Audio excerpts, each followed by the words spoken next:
উঠি বস। কেন, কোথায় যাবি? আগুনদের বাড়ি। আমি যাব না, আমার একটু কাজ আছে। আরে চাপ তো। খালা, খালা ভালো আছে তো? তুমি তুমি তুই নাকি চেনো নাকি খালা? না না, এরকম মেয়ে আমাদের গ্রামে একটা দেখতেছিল তো তাই। আগুন কোথায় আছে খালা? দেখা ছাদের উপরে বসে আছে। তুই একটু বস, আমি আসছি। এখানে কেন মা, ঘরে উঠে বসো। মধু, তুমি ভিতরে কি বসো, আমি তোমাদের লাগি শরবত খেলে আসি। ছেলেটা কিভাবে আসছে দেখো। বাবা, মনে হয় তোকে পছন্দ হয়েছে। তুমিও না, ও মনে হয় বাসা ছেড়ে কোথাও যাবে, তার লেগে আসছে। যাবা না, ঠিক আছে, 1000বার করে ফোন করছি, শেষবারের মতো জিজ্ঞেস করছি। আমার বন্ধুদেরকে কথা দেওয়া হয়ে গেছে, তুমি যাবা কিনা তাই বলো। বললাম তোর মাথা যন্ত্রণা করছে, আমি যাব না। মাথা যন্ত্রণা করছে তো কি হয়েছে? যাওয়ার সময় মেডিসিন সব থেকে একটা প্যারাসিটামল কিনে খেয়ে নেবা, তাহলেই তো ঠিক হয়ে যাবে। চলো। আমি যাব না। দেখো, আমি খুব ভালোভাবে বুঝতে পারছি তুমি আমাকে ইগনোর করছো। এনগেজমেন্ট হয়ে গেছে বলে যে বিয়ে করতে হবে সেটা কিন্তু না। আমার 1 মিনিট সময় লাগবে না এই বিয়ে ভাঙতে। তো ভেঙে দাও, কি বারণ করেছে? লে মা, রোদে গরমে আসলে শরবতটা খেলে। সাথী চলে যাচ্ছে কেন মধু? সাথী, সাথী, সাথী এভাবে চলে গেল কেন? তুই ওকে কিছু বলিস নাকি? মা, আমাদের তো শুধু আশীর্বাদ হয়েছে, এটা কোনোভাবে ক্যান্সেল করে দেওয়া যায় না? তোমাকে পরশুদিন বললাম না, যাকে 2 বছর ধরে খুঁজে বেড়াচ্ছি তাকে খুঁজে পেয়েছি।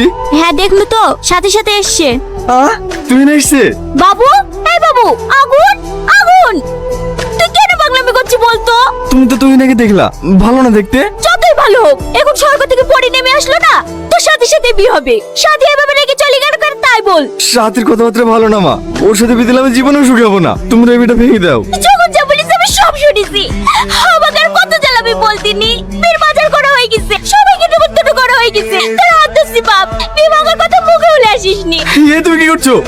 তোর বাপ স্কুল মাস্টার হলো, কিভাবে একটা মান সম্মান আছে। দয়া করে তোর আব্বার মান সম্মানটা নষ্ট করিস নি। ঠিক আছে মা, আমি সাথীকে বিয়ে করবো। এত চুপচাপ কেন, কার কথা ভাবছো? এদিক ওদিক কি দেখো, আমাকে দেখো। আর 4 দিন বাদ দিয়ে আমাদের বিয়ে। আমাদের রিলেশনটা যেন আরো ভালো হয়, তার জন্যই তো রেস্টুরেন্টে আসা, তাই না? তাহলে অন্য মেয়েদের দিকে না তাকি আমার সাথে কথা বলো। আমি কখনো অন্য মেয়ের দিকে তাকালাম? তুমি মেয়েটার দিকে তাকাওনি? আমার ছেলেদেরকে খুব ভালো করে চেনা আছি। আসো এদিকে এসে বসো। দিলে তো রেস্ট নোংরা করে। সরি ম্যাডাম, ভুলে পড়ে গেছে। এই জামাটার দাম জানিস? তোর 1 মাসের মাইনে দিলেও এই জামাটার দাম হবে না। এইসব চাষাদেরকে কেন যে রেস্টুরেন্টে রাখে সেটাই বুঝি না। ডাক তোর ম্যানেজারকে। এটা কি ধরনের আচরণ? কেন এত বাজে ব্যবহার করছো ছেলের সাথে? ওকে ইচ্ছাকৃত ফেলেছে নাকি? বলছে তো ভুলে গেছে। আমি বাজে ব্যবহার করছি? কি বলতে চাইছো তুমি? আমি ওকে বকছি তো তোমারও তো গায়ে বাজছে কেন? আমার মধ্যে বিবেক বলে একটা জিনিস আছে যা তোমার মধ্যে নাই। বাবা দুটো টাকা আছে তো, তাই হামারা ভাব দেখে বেড়াও, মানুষকে মানুষ মনে করো না। আমি ভাব দেখি বেড়াই? এত সিনক্রেট করা কি আছে? বাড়ি গিয়ে জামাটা ধুই দিলেই তো ঠিক হয়ে যাবে। আর এই নোংরা পোশাকে যারা আমাকে দেখবে তারা কি ভাববে? তোমার তো কোনো